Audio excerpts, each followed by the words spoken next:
Le hemos puesto un título al sermón en esta mañana y el título es Las bendiciones de la confesión. O sea, cuando hablamos de confesión, estamos hablando de confesar algo, en este caso confesar un pecado, y el confesar el pecado va a traer una bendición. El Proverbio 28:13 dice, quien esconde su pecado jamás, dice, puede prosperar.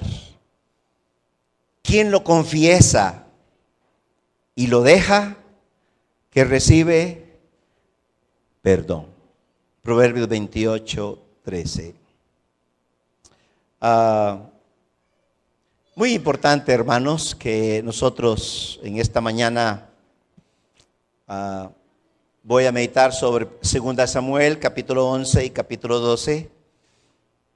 Y no quiero tanto meditar sobre el pecado específico de David, aunque lógicamente es lo que enseña esta narración de 2 Samuel 11 y 12, sino realmente lo que pretendo es que usted pueda ser muy consciente sobre que si usted ama a Dios, cada vez, si amamos a Dios, me incluyo, cada vez que pequemos, si amamos a Dios, ese pecado nos tiene que hacer sentir muy mal. Y si usted peca y no se siente mal, caray, habría que preguntarse por qué no se siente mal. Porque cuando usted vino a Jesús, cuando Jesús le rescató a usted, dice Efesios que el Espíritu Santo nos selló. Fuimos sellados con el Espíritu Santo. O sea, la presencia de Dios vino al cristiano, al Hijo de Dios. Y el Espíritu Santo dentro de nosotros, Romanos dice que nos da testimonio de que somos hijos de Dios. Pero también Jesús dijo que el Espíritu Santo iba a redarguirnos de pecado. O sea, su trabajo es que cada vez que usted y yo pecamos, algo entre nosotros nos haga, tengamos una reacción de sentirnos mal por el pecado. Y que la única manera de volver a sentirnos bien es que usted y yo confesemos ese pecado. Y por eso el título del sermón es La bendición de la confesión del pecado. No es posible que un cristiano peque y diga, no siento nada. O no me importa. Porque justamente lo que vamos a aprender en esta mañana acerca de este hombre, llámese David, es todo ese tiempo donde David guardó el secreto. No era tan secreto porque su amigo, el jefe, el general que él tenía, solamente él sabía su secreto, nadie más. Pero Natán lo supo, dirá usted. Sí, el Espíritu Santo se lo reveló, o Dios se lo reveló. Pero fuera de ellos dos, y aún Natán hasta lo último, porque Dios tiene un plan con David, y entonces le revela a Natán la situación de David. Pero solo su general es quien es testigo de toda la falacia, de todo el engaño, de todo el plan que David construye detrás de un pecado que él oculta y que de alguna manera termina bien porque él confiesa el pecado. El problema no es el pecado, hermano, es no confesarlo. Ahora, nosotros en nuestra iglesia no tenemos un confesionario como para que usted venga al final de mes y decir, pastor, tengo una cita, voy a ir al confesionario y yo le confieso. No está en la idea. La iglesia del Señor no tiene confesionario. Es su relación con Dios. Es usted con Dios. Ese es el punto. La confesión es con un Dios. A quien ofendemos es a un Dios. Es a un Dios a quien ofendemos. Y justamente vamos a ver que la gran situación de David era el asunto con su Dios. Porque la relación de él con su Dios marcaba una relación horizontal con su gobierno, con su familia, consigo mismo. O sea, la relación de él con Dios marcaba lo demás. Y si esa relación se trunca, va a ser afectado su vida, su gente más cercana, llámese su familia, y luego más allá, en este caso su gobierno, la nación de Israel, sufre las consecuencias de él. O sea, lo que quiero decir es que todo pecado trae consecuencias. ¿Hay perdón de Dios? Sí, pero hay consecuencias. Y por eso el título acerca de la bendición que es la confesión. Vamos a definir la confesión. Definición de confesión. La tenemos ahí. Mire la palabra que dice ahí. La palabra en griego es homólogo. Por si te toma apuntes. Significa asentir, estar de acuerdo, admitir la propia culpa de lo que ha sido acusado. David es acusado por Natán, pero no por Natán, sino por Dios a través de Natán. Es el resultado de la convicción interna. Había una convicción interna de justamente esa necesidad de confesión. Es un reconocimiento delante de quién, hermanos, delante de Dios, de la culpa por una infracción cometida con miras de obtener el perdón. O sea, es la manera de confesar un pecado, es porque lo que se busca es una confesión. Bien, vamos a decir algo más. La siguiente. Ideas centrales. ¿Estar de acuerdo? De que se necesita confesarlo, admitir la propia culpa y obtener el perdón. Sigamos ahí. Aquí tenemos el ejemplo. ¿El caso de quién, hermanos? El caso del rey David. El caso del rey David.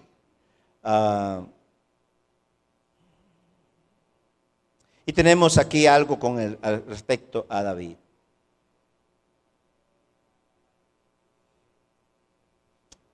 Cuando David enfrenta esta situación, no fue en el inicio de su gobierno como rey.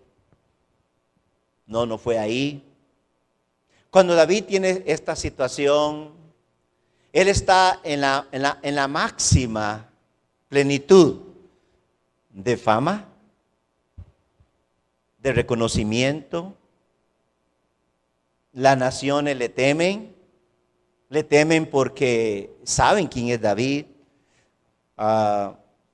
No había un lugar más alto para David en ese momento.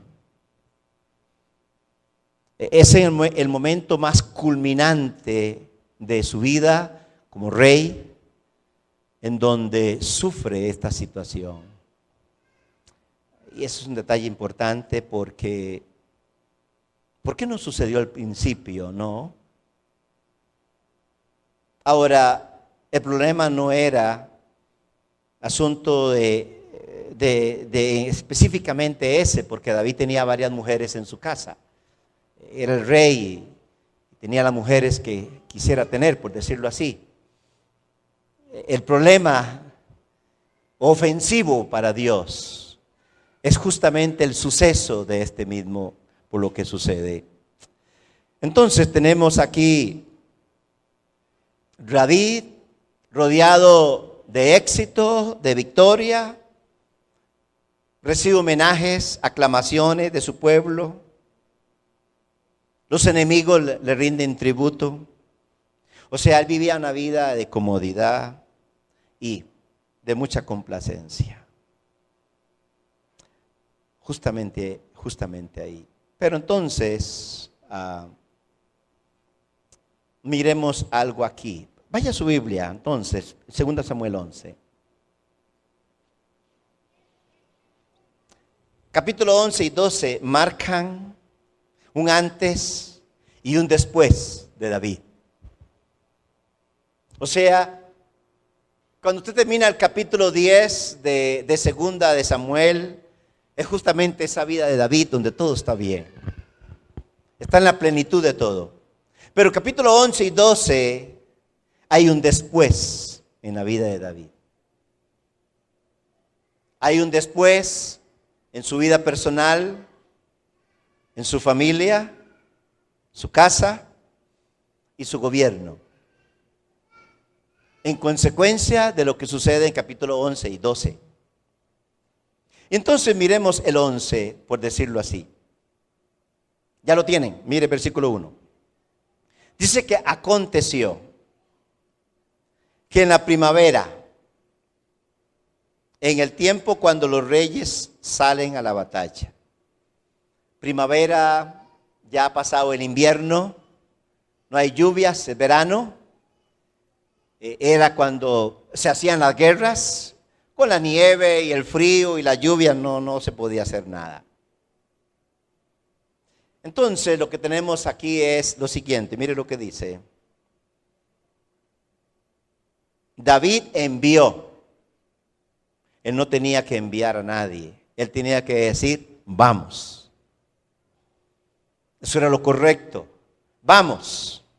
Pero dice que él envió. O sea, él no formó parte. David envió a Joab, ese era su confidente David.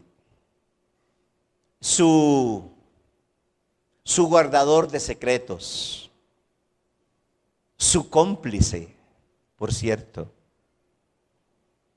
Envió a Joab y con él a sus siervos y a todo Israel.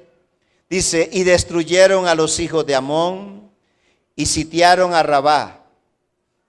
Hay un punto y comienza el primer pero.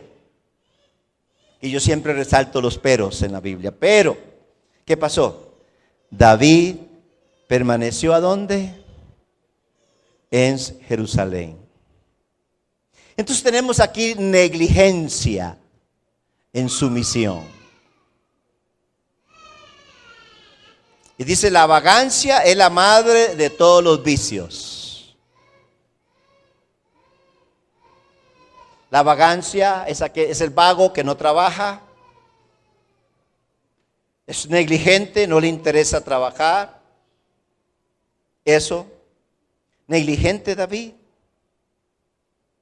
Permaneció en Jerusalén. Eso fue el inicio de una tentación. Y la tentación inició por algo dentro de David, no por el diablo. Santiago capítulo 1 dice, cuando alguno es tentado, no diga que es Dios quien lo tienta, sino que dice Santiago, cada uno es tentado de su propia concupiscencia, algo interno de él, no el diablo.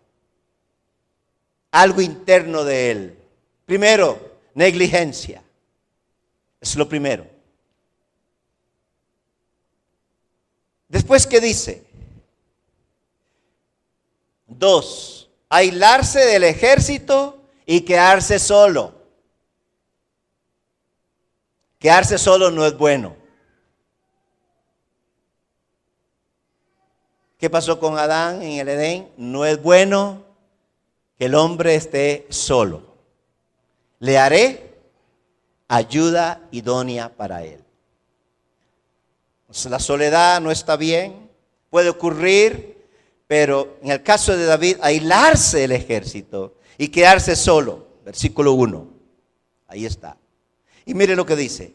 Y al atardecer, recuerde su problema primero. Siempre la gente que es vaga, camina de un lado para otro siempre. Qué aburrido. No tiene nada que hacer. Dormir, sí, pero pues se cansan de dormir. Y se levantan y no hay nada que hacer. Y algunos se vuelven a acostar, otros dan otra media vuelta. Mire lo que pasó con David. Y al atardecer David se levantó. A esa hora durmiendo. Los vagos duermen todo el día. Al atardecer David se levantó de su lecho. Oiga bien lo que dice. Y se paseaba por el terrado de la casa del rey. El terrado, un balcón, se paseaba para allá y para acá. Y claro, Jerusalén es un monte alto y la casa del rey está muy arriba y muchas casas están hacia abajo. Entonces usted puede ser chepita, usted puede vinear las casas que están abajo. Eso es por la geografía de Jerusalén. Eso es casi muy difícil cuando hay una fila de casas como en un monte y el que vive arriba pues se da cuenta cuando lava a la gente, cuando tiende, o sea, puede vinear lo que quiera. David, otra vez en su negligencia, se levanta, comienza a caminar para allá y para acá y dice, y desde el terrado vio a una mujer que se estaba bañando. Ahora, no me diga usted que el diablo puso a esa mujer ahí. No, escuche, lo más lógico pensar es que ella acostumbraba a eso, que iba a saber ella que alguien la estaba viendo. Tal vez usted cuestione eso, que quizás, usted puede cuestionar algunas cosas, pero el hecho es que ella se estaba bañando y la mujer era de aspecto muy hermoso. Ahora, si David hubiera ido a la guerra, ¿la ve o no la ve? No la ve.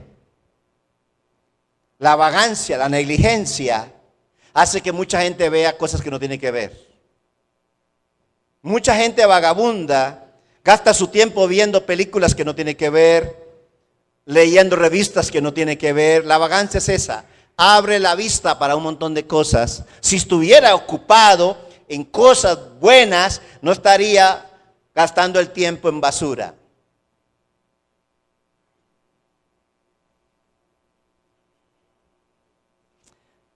Y mire lo que dice, versículo 3. David mandó a preguntar, o sea, se interesó, acerca de aquella mujer. O sea, indagar sobre las cualidades personales de Betsabé. Yo necesito averiguar quién es. Todavía no hay pecado.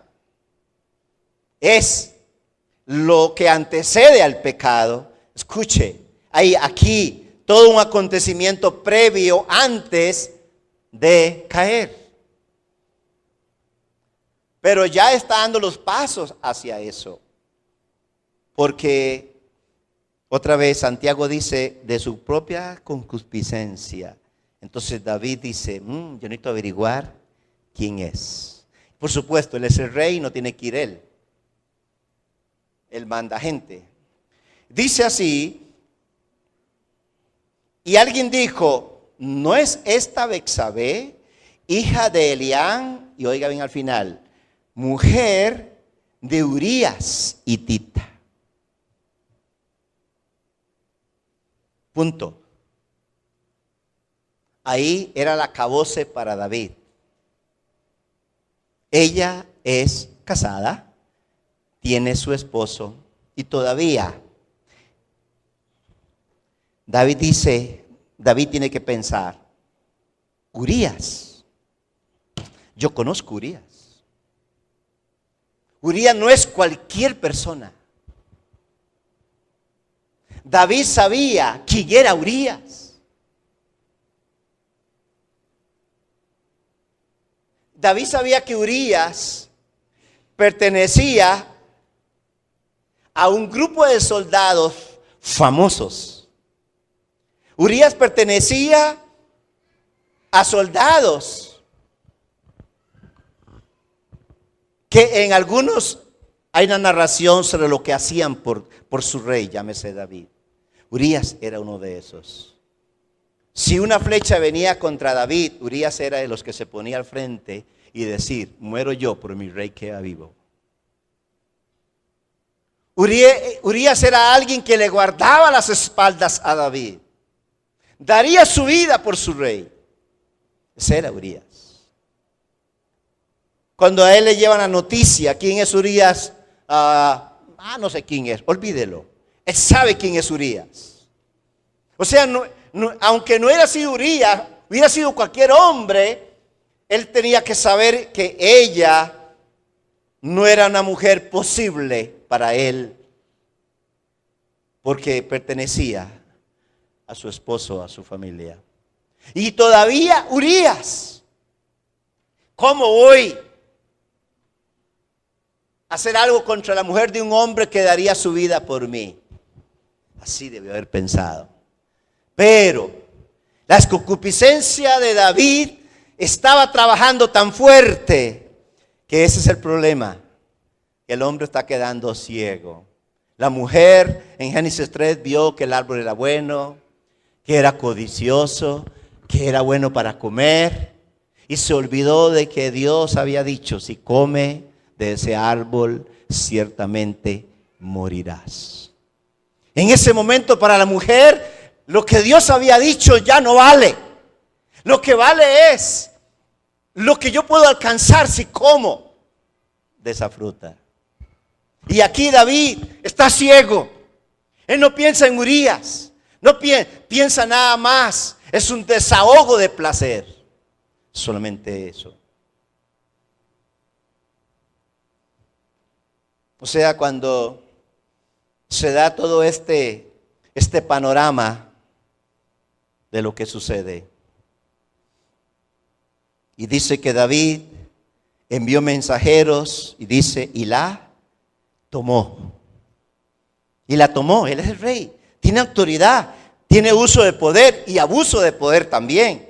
Y la tomó y cuando ella vino a él durmió con ella. Después que ella se purificó de su inmundicia, regresó a su casa. Y no crea que ella se purificó pensando aquí en términos de arrepentimiento. No, era la costumbre que se daba a la mujer, se daba en aquel tiempo después de una relación. Se purificó ella y se volvió a su casa como quien dice, aquí no pasó nada. El problema es lo que sigue.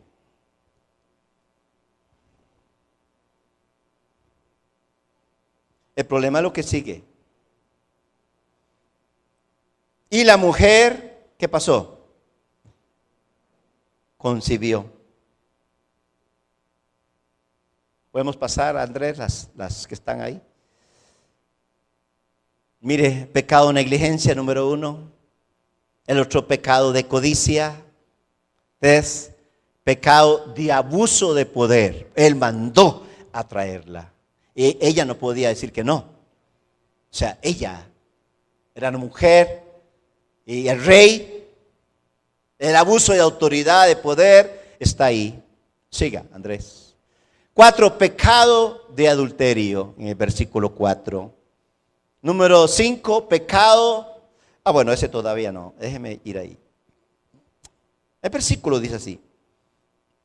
Y la mujer concibió y envió aviso a David diciendo, estoy encinta. O sea, lo que hoy en día hacen las mujeres, después de que se acostaron con el hombre por teléfono, mira, y ya, la torta hecha, ¿no? Y aquí empieza David a buscar cómo arreglar el tamal, por decirlo así. Y es inteligente David, en cierta manera. Entonces David envió a decir a Joab, a su cómplice. Joab, envíame a Urías hitita. Y Joab, como es su aliado y todo, y Joab envió a Urías a David. Era muy leal a su rey. Cuando Urías vino a él, mire, David lo invita a su casa, mire. Le preguntó, vea qué falsedad, ¿no? David le preguntó por Joab. Mentira, a él no le importaba eso. Le preguntó por Joab primero. Luego le preguntó por el pueblo. Y el número 3, por el estado de la guerra. Para eso no lo trajo. Pero él necesita preparar un ambiente, ¿me explico? Yo necesito planearlo bien y le hace 3 preguntas que jamás él está pensando en Joab, en el pueblo, en la guerra. No, pero él necesita presentar bien la situación.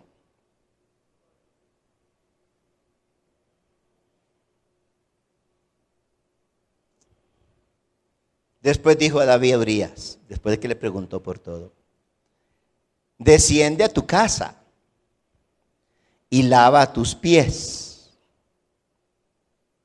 O sea que si él se lavaba los pies, era señal que iba a estar en su casa y que iba a estar con su esposa, que era lo que David dice. Ahora él pues está con ella, queda embarazada y ya, qué fácil, ¿verdad? Facilísimo todo. Ya, se arregló el problema. Ese es el plan A. El plan A de David fue ese. Y además de eso dice el versículo 9, pero Urías durmió a la entrada de la casa del rey con todos los siervos de su señor. Oiga bien, y no bajó a su casa. ¿Qué es? Obediente. O sea, plan A falló. Por supuesto, siempre hay un plan B. Plan B es el siguiente. Cuando se lo contaron a David, diciendo, Urías no bajó a su casa, David dijo a Urías, aquí viene el plan B, ¿no has venido a hacer un viaje? ¿Por qué no bajaste a tu casa? Y Urías respondió a David, el arca de Israel y Judá están bajo tiendas, y mi señor Joab y los siervos de mi señor acampan a campo abierto.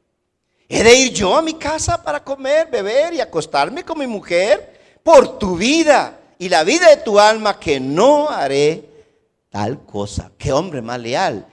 Todos sus amigos peleando y todo, y él, de luna de miel, él dice, no puede ser. Si no estoy peleando, por lo menos no voy a disfrutar de este tiempo. Cancelar las vacaciones a la playa, no. El plan no funciona. Y dice así, y viene el plan B. Entonces David dijo a Urías, quédate aquí hoy también, y mañana te dejaré ir. Y se quedó Urías en Jerusalén aquel día y el siguiente. Y mire, y David lo convidó a comer, quizás nunca lo había invitado, y a beber con él. ¿Y qué dice? Y lo embriagó, lo emborrachó. Ese era el plan B. Bueno, ahora estando él consciente, ya supe que no fue. Pero si lo emborracho, como los borrachos son así, no saben ni lo que hacen, lo voy a emborrachar. Lo emborrachó. Ese fue su plan B. Lo emborrachó. Al anochecer Urías salió a acostarse en su cama con los siervos de su señor. Pero, otra vez pero no descendió a su casa.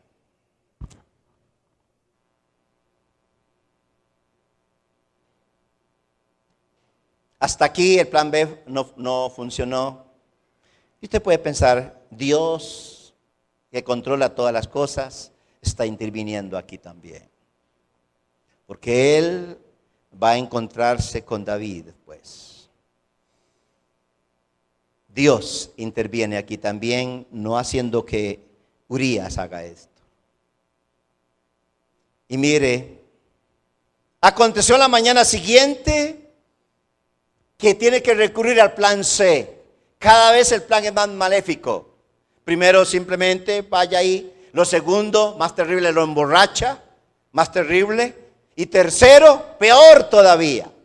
Siempre un pecado, si no se atiende, abre la puerta a un pecado mayor. Siempre será así. Si alguien dice que miente, pero son mentiritas blancas, después, según él, da grises y después son negras. O sea, es la misma mentira, pero cada vez él utiliza estrategias terribles. Y el problema es si no se trata lo primero. Y entonces, mire, ya David aquí necesita recurrir a otro plan terrible. Dice, y aconteció la mañana siguiente que David escribió una carta a su cómplice, a Joab. Y la envió por mano del mismo Urías. O sea, él lleva en su mano su sentencia de muerte. Urías lleva una carta donde, por lógicamente, él no tiene por qué leerla, es leal a su rey. Él lleva solo la carta. Pero en esa carta, ¿qué dice? La sentencia. Los planes de David están en esa carta. Y Urías mismo la lleva. En la carta había escrito: poned a Urías al frente de la batalla más reñida. Al frente de la batalla. Siempre cuando había una batalla, había un grupo de soldados que iban puestos al frente. Los líderes eran quienes manejaban los grupos de guerra, ellos no iban al frente. Pero David tiene un plan aquí de que vaya al frente. Y no es para que le den un obsequio. No es para eso. Es para que lo maten, por supuesto. Poned a Urías frente a la batalla más reñida y retirado. Y retirados de él. Déjenlo solo. Para que sea herido y muera. Eso escribió David en la carta. Así que cuando Joab, como él muy fiel a su rey, entonces cuando Joab asediaba la ciudad, pues qué obediente que es Joab. Así son los cómplices de todo. Puso a Urías en el lugar donde sabía que habían hombres valientes. Y los hombres de la ciudad salieron y pelearon contra Joab. Y algunos de los siervos de David cayeron. Y mire lo que dice al final. ¿Y qué pasó? Y murió también Urías hitita. ¿Murió o alguien lo mandó a matar? Alguien lo mandó a matar.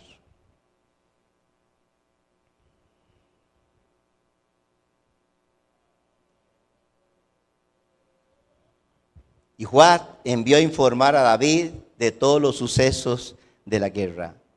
Y dio orden al mensajero diciendo: cuando hayas acabado de contar al rey todos los sucesos de la guerra, si sucede que el furor del rey se enciende y te dice: ¿por qué os acercasteis tanto a la ciudad para pelear? ¿No sabías que disparaban desde el muro? Quien mató a Abimelech, hijo de Jerobbaal, ¿no arrojó una mujer sobre él una muela de molino desde lo alto del muro, de manera que murió en Tabes? ¿Por qué os acercasteis tanto al muro? Entonces le dirás: también tu siervo Urías hitita ha muerto. Partió pues el mensajero y llegó e informó a David todo lo que Joab le había enviado a decir. Y el mensajero dijo a David: los hombres prevalecieron contra nosotros y salieron al campo contra nosotros, pero los rechazamos hasta la entrada de la puerta. Pero los arqueros tiraron contra sus siervos desde la muralla, y algunos de los siervos del rey han muerto. También tu siervo Urías hitita ha muerto. Ahora miren lo que sucede aquí con David. Entonces David dijo al mensajero: así dirás a Joab: no hay ningún problema. No tengas pesar por esto. Porque la espada devora tanto a uno como al otro. Haz más fuerte tu combate contra la ciudad y destrúyela, y tú aliéntalo. O sea, qué ironía de David, ¿no? ¿Para qué preocuparse? Podía morir y morir, punto. Al oír la mujer de Urías que su marido Urías había muerto, hizo duelo por su marido. Ahora bien, cuando pasó el luto, Qué fácil, ¿verdad?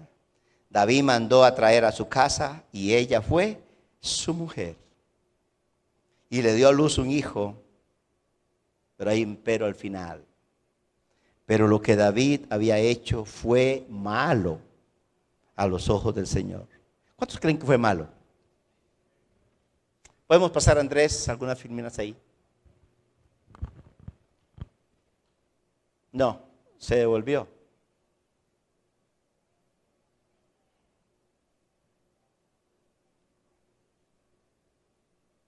Siga.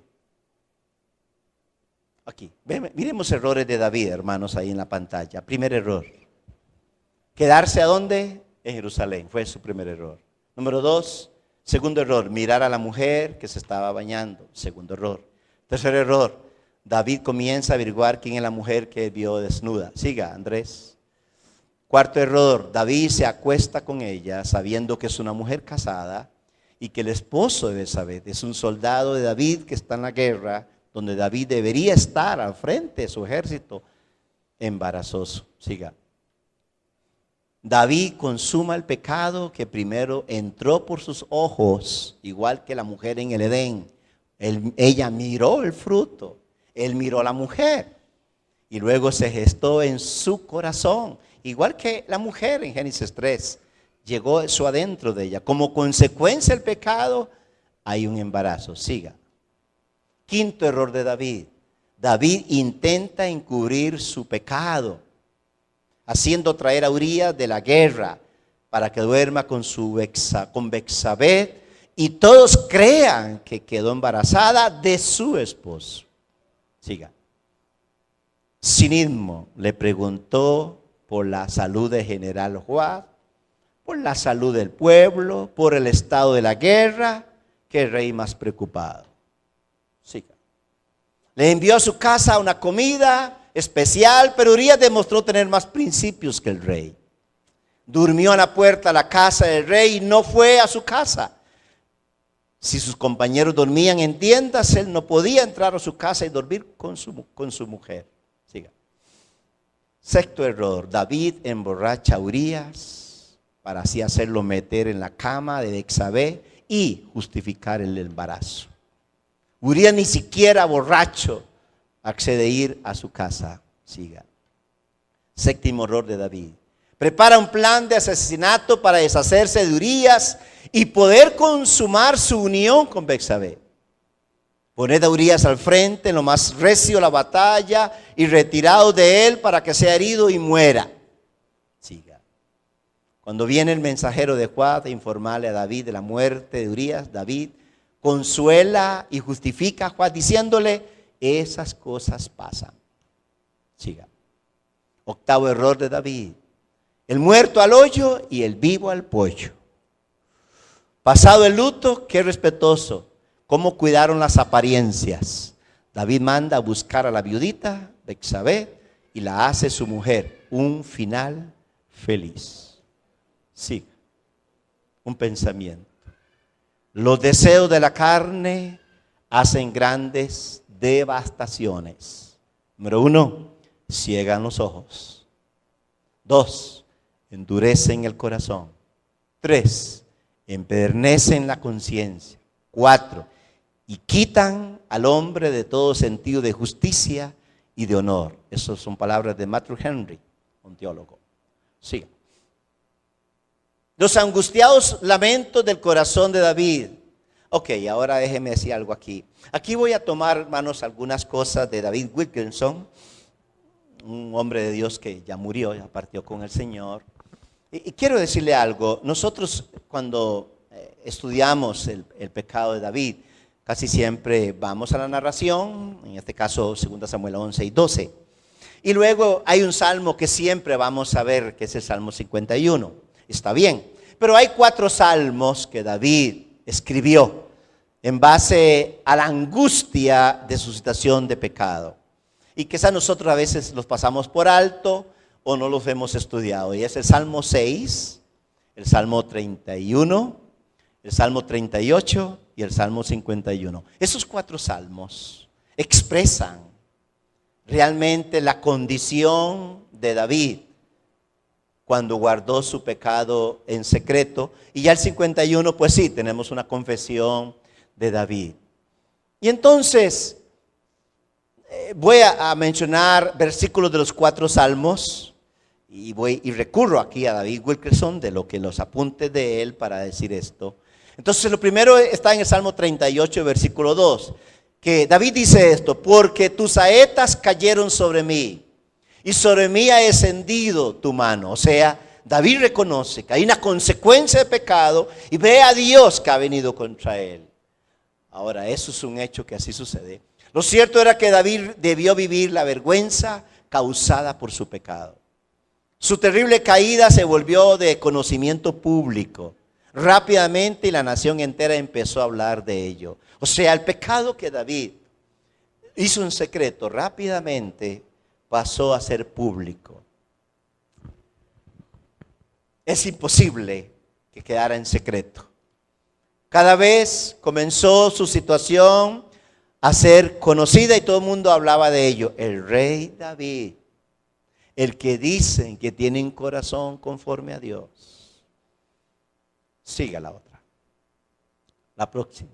Incluso los enemigos de Israel se gozaron por la caída de David. Por supuesto, Natán le señaló: con este asunto, cuando Natán lo confronta, con este asunto hiciste blasfemar a los enemigos de Jehová. 2 Samuel 12:14. Estas palabras probablemente lastimaron a David más que todo. Él había traído reproches sobre el precioso nombre del Señor. Escuche, cada éxito que tenía David, todos los enemigos sabían. David tiene éxito por su Dios, por el Dios que tiene. David, su vida, su reino está relacionada con el Señor. Y si él le falla al Señor, las situaciones se van a dar ahora. Siga. Solo su general Joab sabía sobre esto. Ya lo dije antes. Entonces Natán se enteró a través de una revelación del Señor, pero todo el periodo hasta que su pecado fue expuesto fue un tiempo horrible y espantoso para David. Y eso es el énfasis que quiero mencionar mucho, porque dije al principio de mi sermón de que cuando un cristiano peca, lo lógico es que se sienta horrible. Y ahí el título del sermón: la bendición de la confesión. Cuando se confiesa el pecado, cualquiera que sea, hay una bendición en la confesión. Hay una liberación, hay un desahogo, hay una libertad que ocurre con la confesión. Pero mientras pasa ese suceso de no confesarlo, es cuando se dan muchas cosas que vamos a ver ahora. Vamos. En el momento que Natán confrontó a David, este atormentado hombre había alcanzado el extremo de su cuerda. Él había sido aplastado por la carga de su pecado secreto y no tenía fuerza para seguir adelante. Así estaba David. Siga. Él lloró y clamó: miren todo lo que mi pecado ha causado a mi cuerpo físico, mi familia, mi país. Esto es demasiado pesado para soportarlo. Yo ya no puedo vivir bajo esta horrible carga. Así sentía David. Todo lo que mi pecado ha causado a mi cuerpo físico. Ahora, déjeme decirle algo, recuerde esto. En tiempos bíblicos, sufrir algo en el cuerpo físico era consecuencia, según la tradición, de pecado. Por ejemplo, en el caso del libro de Job, ya lo he mencionado muchas veces, que los amigos de Job, cuando miraron a Job, con su sarna, con sus llagas en su cuerpo, lo primero que señalaron a Job fue: Job, tú pecaste. Ahora, en el caso de Job no había pecado, pero sufría como si hubiera pecado. En el caso de David, vamos a encontrar palabras o cosas que le pasan a su cuerpo físico. Claro, en el caso de David sí es por su pecado. Entonces, la que sigue. David tuvo varias consecuencias emocionales y físicas terribles por vivir con un pecado mortalmente en secreto. Desde los días de David hasta los nuestros, el pecado siempre ha traído las mismas terribles consecuencias sobre el pueblo de Dios. Considera esta lista de trastornos emocionales y físicos causados por el pecado oculto en el caso de David. Número 1, aquí está. Nada hay sano en mi carne. Eso lo expresa David en el Salmo 38:3. Él lo dice así: nada hay sano en mi carne. En el hebreo aquí sugiere: mi mente y mi cuerpo son consumidos por un temor al enojo de Dios conmigo. David estaba diciendo: yo me despierto cada mañana sabiendo que tengo pecado escondido en mi corazón y esto es como un cáncer en mi alma. Siga, la que sigue. Una nube oscura de malos presagios está siempre sobre mí. Del mismo modo, si tú tienes un pecado oculto, encubierto, tu espíritu antes alegre se irá de ti, tú nunca te despertarás en paz. La que sigue. 2, ni hay paz en mis huesos a causa de mi pecado, dice David. La palabra huesos aquí puede traducirse como cuerpo. David estaba diciendo: no hay salud ahora en mi cuerpo. Mi pecado ha afectado mi bienestar físico. En los 3 otros salmos penitenciales de David, por la penitencia del pecado, David se refiere también a los huesos. La que sigue. Mire lo que dice David: ten misericordia de mí, oh Jehová, porque estoy enfermo. Sáname, oh Jehová, porque mis huesos se estremecen. Mi alma también está muy turbada. Eso dice en el Salmo 6, 2 y 3. Mientras callé, dice David, se envejecieron mis huesos en mi gemir todo el día. Eso en el Salmo 32 y versículo 3. La que sigue. Hazme oír gozo y alegría y se recrearán los huesos que has abatido. 51:8, Salmo 51:8. En pocas palabras, entre más tiempo David ocultó su pecado, más débil se volvió su cuerpo. La que sigue. Número 3. Porque mis lomos están llenos de ardor y nada hay sano en mi carne. Muy semejante a Job, Salmo 38:7. La palabra lomos entre los hebreos era mi fuerza, mi confianza. Y ardor aquí significa encogimiento, desecación. Como David perdió su fuerza y confianza en el Señor, disminuyó también su salud física. 4. Hieden y supuran mis llagas a causa de mi locura. Versículo 5. David estaba diciendo: cuando el pecado consiguió dominio sobre mí y yo pequé alocadamente. Sí, estaba loco en el terrado por vagabundo. Un hedor moral me hirió, mi iniquidad conocida al mundo y huele mal como una llaga podrida. Así se siente David. David no se lamentaba porque su propio nombre fue ensuciado. Él se lamentaba porque su nombre siempre había sido asociado con el Señor. Y ahora él había traído reproche sobre el nombre de Dios. Él estaba diciendo: mi nombre una vez simbolizaba algo. Cuando las personas lo oían, ellos honraban al Señor cuando me oían mi nombre. Ahora, la que sigue. 5. Estoy encorvado, estoy humillado en gran manera, ando enlutado todo el día. Versículo 6. La palabra hebrea para encorvado aquí es una pesada y oscura tristeza. David estaba viviendo bajo una nube oscura de desesperación. Él estaba diciendo: mis hombros literalmente cayeron por la carga de culpa que llevo. Yo paso todo el día sin paz en absoluto. 6. Número 6. Estoy debilitado y molido en gran manera. Gimo a causa de la conmoción de mi corazón. Versículo 8. Habla de gemidos que no pueden pronunciarse. David estaba diciendo: yo gimo y lamento porque hay un bramido constante en mi corazón. ¿Qué era este bramido en el alma de David? Era el gemido por una paz perdida. El pecado le había robado su libertad. Él había perdido todo su reposo en Dios, así como todo el favor de Dios y sus bendiciones. Siga. Número 7, y aún la luz de mis ojos, dice, y aún la luz de mis ojos me falta ya. Verso 10. El pecado de David también le costó su discernimiento espiritual. Una cosa es perder su bienestar emocional, su salud física, su reputación, pero lo peor de todo es perder la luz de la verdad. la revelación de Cristo. Considera el ejemplo de David. Él cometió adulterio. Él arregló que un fiel soldado fuera asesinado para poder reclamar a su joven esposa. Y David ya tenía 5 esposas en su casa. Él escondió esta horrible oscuridad por un año entero. Y llegó al borde de ruina total. Él trajo vergüenza a Israel y al nombre de su Padre Celestial. Sin embargo, después de todo esto, Dios llamó a David un hombre conforme a su corazón. ¿Cómo podría hacer esto? El secreto se revela en este verso. Por tanto, confesaré mi maldad y me contristaré por mi pecado. Salmo 38:12.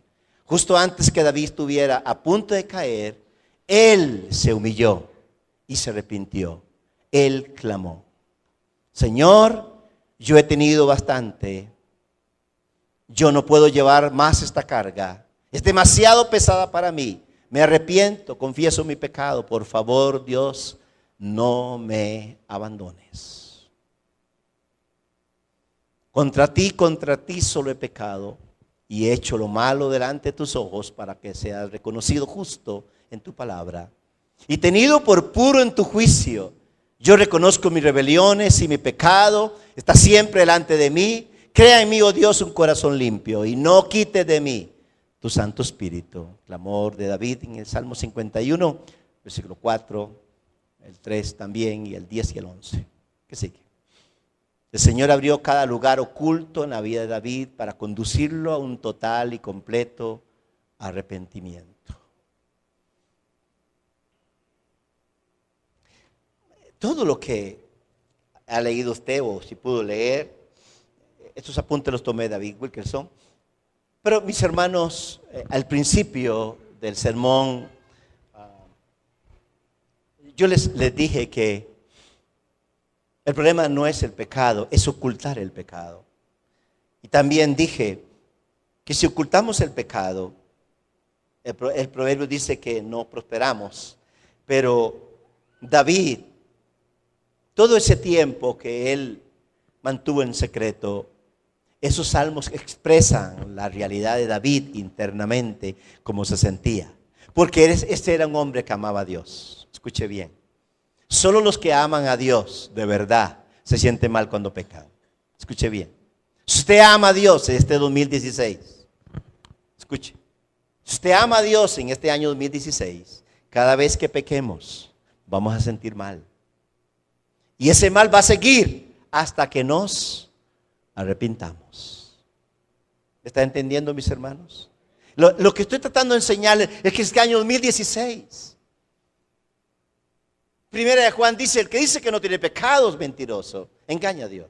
Pero si lo confiesa, alcanza lo de Dios. Y es increíble cómo David expresa todos sus sentimientos. Cuando usted llega al capítulo 12, cuando Dios manda a Natán y le cuenta la historia, y David dice, ese hombre tiene que morir, ese hombre no merece vivir. Natán le dice, hombre eres tú. Y David entonces, es cuando él entonces expresa ese arrepentimiento que usted conoce. Y entonces, cuando Natán le dice así, el hijo, versículo 12 de 2 Samuel 12, en verdad tú lo hiciste en secreto, le dice Natán, pero yo haré esto delante de todo Israel y a plena luz del sol. O sea, no va a ser en secreto todo lo que te va a pasar. Entonces David dijo a Natán, he pecado contra el Señor, versículo 13. Y Natán dijo a David, el Señor ha quitado tu pecado, no morirás. Sin embargo, por causa de este hecho, has dado ocasión de blasfemar a los enemigos del Señor. Ciertamente morirá el niño que te ha nacido. O sea, el niño puede haber tenido días, no sé, meses, no sé cuánto. Y Dios dice, ese niño que nació morirá. Entonces, ese lapso de tiempo, desde que él está con la mujer, todo ese tiempo hasta que el niño nace, es un periodo espantoso en la vida de David. Pero ¿cómo termina? Termina con arrepentimiento. Por eso, una vez más, le hemos puesto el título al sermón, la bendición de una confesión de pecado. En cuanto a Urías el Eteo, era parte de los 30, un grupo seleccionado, los hombres más valientes de David. 2 Samuel 23, 39. Seguimos, Andrés. Persona íntegra y de buenos valores morales. Sigamos. Aquí hay una paradoja. Mire la paradoja. Qué irónico que mientras los ejércitos de David derrotaban a los amonitas, David era derrotado por la tentación y el pecado. Algo sucede aquí con él y algo sucede con el ejército. La otra que sigue. Bueno, ahí tenemos algo chistoso. Dame otra oportunidad. Siga. La confesión de David es una decisión. Te declaré, versículo 5 del capítulo 32. Es un reconocimiento interno de rebeldía y pecado. Mis transgresiones. No está culpando a nadie. Él no culpó a la mujer que estaba ahí bañándose así y que ella tuvo la culpa, ella fue la culpable. No, él no se justificó en que ella era la culpable. No, mis transgresiones, dijo él. Él no le echó la culpa a nadie, que es lo que hacen muchos cristianos hoy. La que sigue. El requisito para obtener el perdón de Dios, Dios es el único que puede expiar o quitar el pecado y la culpabilidad. Sigamos. Pregunta de reflexión y aplicación. Y aquí viene la pregunta para nosotros. ¿Te encuentras alejado del Señor y quieres estar en una correcta relación con Él? Otra. ¿Hay algún pecado en tu vida del que necesitas arrepentirte y confesar? Sigamos. ¿Has ofendido a una persona y necesitas reconciliarte con ella? ¿Cómo puedes estar seguro que el Señor te ha perdonado?